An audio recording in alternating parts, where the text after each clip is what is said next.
Just so you guys know, I watched Show Dogs today, so I could do a review on Letterboxd. It's a flaming turd! What is up, Flick fans, and welcome back to my channel. This video will be short and sweet. It's something that I thought of. I'm like, you know what? I've done the best of the year so far. Now we need to talk about my brand new list, pretty much for my most anticipated movies for the rest of the year. And that list is completely different than it was at the beginning of the year because I have seen most of the big blockbusters. Now we're getting into Oscar season. We're starting to see trailers for all of these really good Oscar baity movies, and a lot of those have kind of weaved their way onto this list. So I'm going to try to make this video as short as possible. But before we get into the top 10, of course, there's gonna be some honorable mentions because they're honorable. So I have 7 movies in my honorable mentions. There are more that I wanted to put on there. I'm leaving some movies off of here. You're gonna be like, Austin, I thought you wanted to see Aquaman and I thought you wanted to see Bumblebee. Well, I really do, but I just think the movies that I'm going to list might be a little bit better. So my 7 honorable mentions are Boy Erased, The Frontrunner, Venom, Hold the Dark, Ralph Breaks the Internet, and The Outlaw King, and 2 of those are actually going to be movies on Netflix, so I'm excited to see what Netflix holds, and a lot of those are just films that I'm super excited to see from the trailer. I thought the trailers for these movies were really good, and one that I actually left off there that I'm going to talk about right now is a movie called Backseat. It's a Dick Cheney biopic. I have not seen a trailer, and I've not seen any marketing, but just from the talent behind the camera and all of the actors, including Christian Bale and Steve Carell, this movie sounds good. It's just hard to know because we've not seen anything.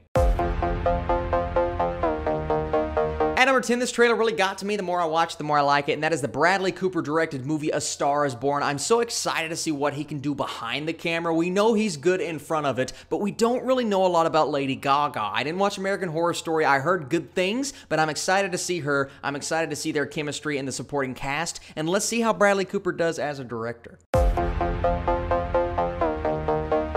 Number 9, a bit of an obscure film, and that is Under the Silverlake. Now, you might be wondering, Austin, why did you leave Venom off the list and you put this on here? Well, because I believe this movie has more potential to be good. I hope Venom ends up in my top 10 of the year, but I just think a movie like this, a super artsy, low budget, A24, just things like that really bode well for a movie like this. And Andrew Garfield, if you guys haven't seen the trailer, I can't really explain the plot because it looks so weird. I just think the filmmaking looks astounding, and I love when Andrew Garfield can dive deep into a role. Guys, this movie is exciting. I think you guys should go check it out.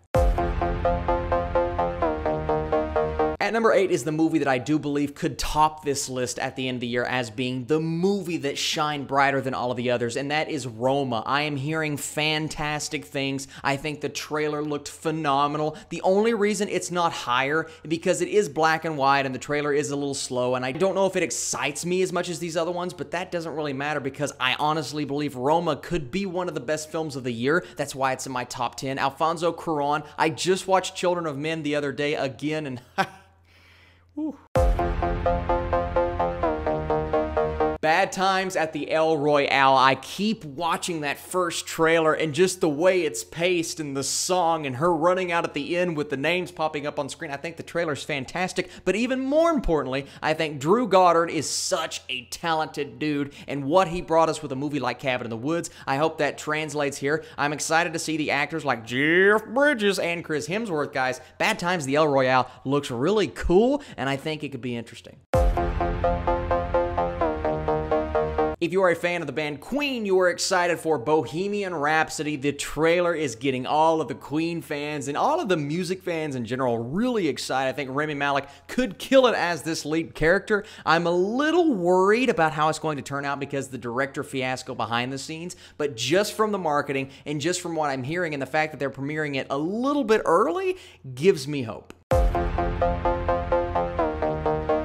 All I needed was to hear that Timothée Chalamet and Steve Carell were in a movie together about a father and a son, but then I saw the trailer, an emotional just gut punch watching that trailer, and while we didn't get a lot from it, and I like some of these other trailers higher up on the list a little bit more, I do think Beautiful Boy is going to provide 2 of the best performances of the year and one of the most intense emotional movies of the year. I always love a good brotherly love story or a good father-son story. I think this is going to provide. I saw this trailer. I don't know how good the movie is going to be. All I need to know is that it's Jonah Hill's first time behind the camera in a A24 movie, and the movie is called Mid-90s, and I was born in the 90s. I'm kind of a 90s kid, so seeing this, while I wasn't that age in the 90s, seeing this kind of stuff just really like kind of punches me right in the face and says, Austin, this is going to be a movie for you. I love the way it's shot, it's framed. It is not widescreen, which I love. I just thought the trailer was one of the best of the year, and the more I watch it, the more I get excited for it. If you guys haven't seen the trailer for Mid-90s, please go check it out. The Old Man and the Gun, I just figured out that this is Robert Redford's final performance. Well, so he says, but I do think this movie is going to kill. I started to learn this recently. I'm a big fan of like the modern Western genre. I love No Country for Old Men, and I love Hell or High Water, and this trailer gave me a feeling that felt a bit similar to those two movies. It's the first time since I have seen Hell or High Water that I felt this way about a trailer. I think it could be one of the best movies of the year. Casey Affleck and Robert Redford, and just all of the talent, and then you have the director of A Ghost Story, and even Pete Strahan. I'm excited to see what David Lowery brings us with this movie. Alright, at number 2, we're finally moving away from the artsy-fartsy stuff, and we're getting into what could be a blockbuster in a sequel to Creed. Creed was one of my favorite movies of 2015, and I think it had some of the best performances. Well, you translate that over to a sequel by a different director, so I'm interested to see where this guy is going to take us. It has me a little worried, but I do think Creed 2 looks really good. I like the trailer a lot. I love the marketing, and Michael B. Jordan, the man can do no wrong.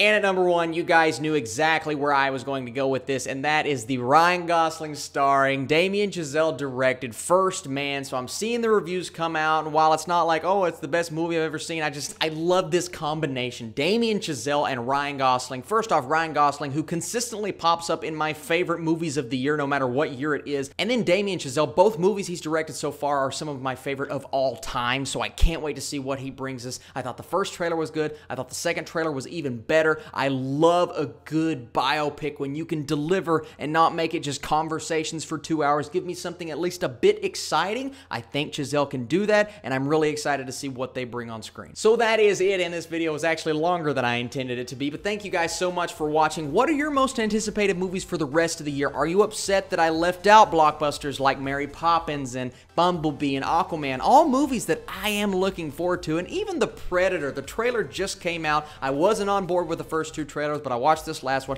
I'm kind of excited for it. You have movies like Halloween. I need to stop talking because I'm just going to keep going. But seriously, guys, let me know. Stay tuned to my next video for another comment spotlight. So leave your comments here, and I will select one that I just like or laugh at, or, you know, it could be something random. I don't know. And stay tuned to my channel for another video very soon. You guys are the absolute best, and I'll catch you later.